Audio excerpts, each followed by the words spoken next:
Bismillahirrahmanirrahim. This is Muhammad Farooq, lecturer, Department of English, Ahmedabad University of Science and Technology. Dear students, in today's video, I shall be talking about the movement of realism. You know that before 18th century, there was a literary movement that was known to be the age of sense and sensibility, the age of reason.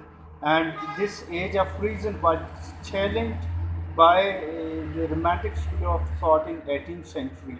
And then this romantic school of thought was consequently challenged by realistic school of thought. So realism was basically a kind of reaction against romanticism.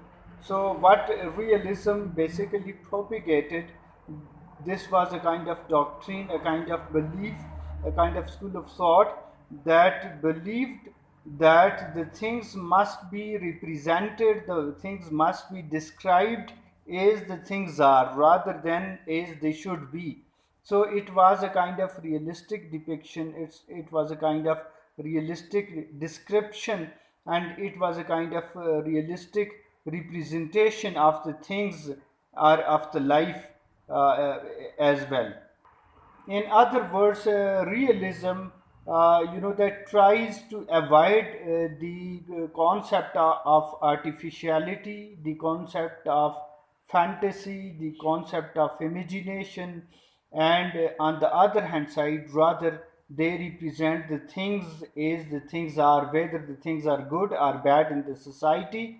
They just, that they are just like a photographer. They do not create the things that by themselves, by their power of imagination, rather like a photograph, they that take picture of the object as the object is, without coloring the object, without enhancing the beauty of object, without that exaggerating the ugliness in the object. And this is what the realistic and real depiction of the things or the life is.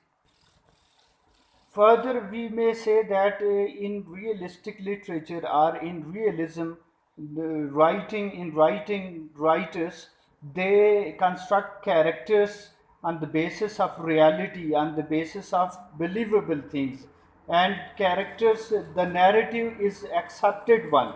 The narrative is logical one. It is unlike the narrative of romantic writer who exaggerate the things, who that they that present the things in a way that they look somehow strange, and they sometimes they are not believable, and so on and so forth. So realistic the writers of realism are the writer of realistic literature.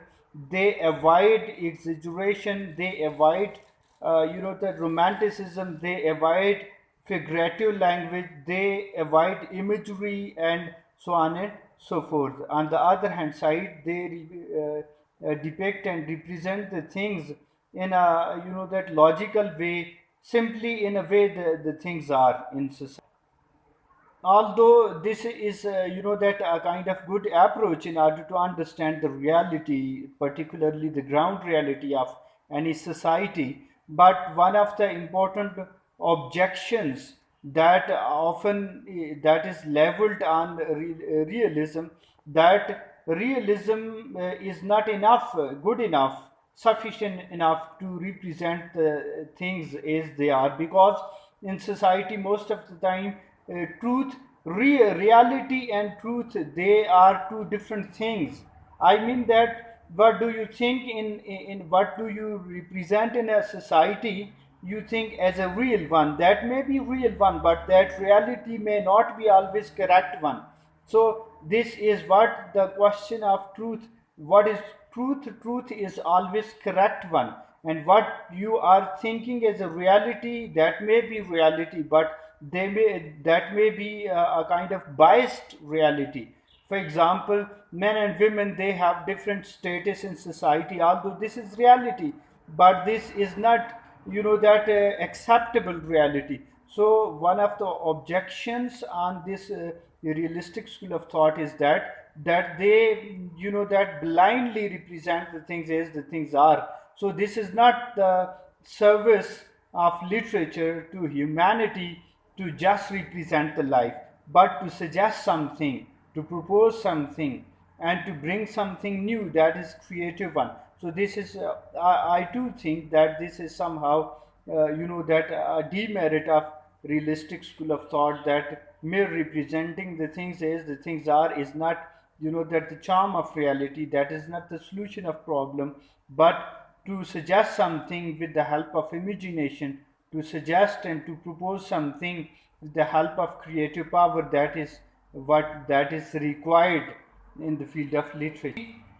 If we talk about some of the literary texts within the school of realism, then we see that there is a text, Rape of Lock, that is written by Alexander Pope, and that is, that a very crystal example of realistic literature. In Rape of Lock, aristocratic society, aristocratic portion of the society is criticized, that how they are giving, that much value to minor things, and the that major things are ignored. That Rape of Lock is a very much comic, that story of the cutting of the ear of a lady. So how, on the basis of this minor event, that the writer has, that represented and thrown light on the psychology of aristocratic society or aristocratic elite portion of the society, who are giving much importance to little things, to trivial things, to minor things, and the major things, the serious things, they are ignored, and they are deviated, and so on and so forth. So this is what social realism, that a particular class of the society is realistically depicted through the that help of this literary. Similarly, we see the text of the novels of George Eliot, who is highly a psychological writer, and she has, that talks about the social realities in her novels. For example, in Adam Beats, and another novel that is, that The Mill on the Floss. So this is what, again, the representation of society in different levels and in different.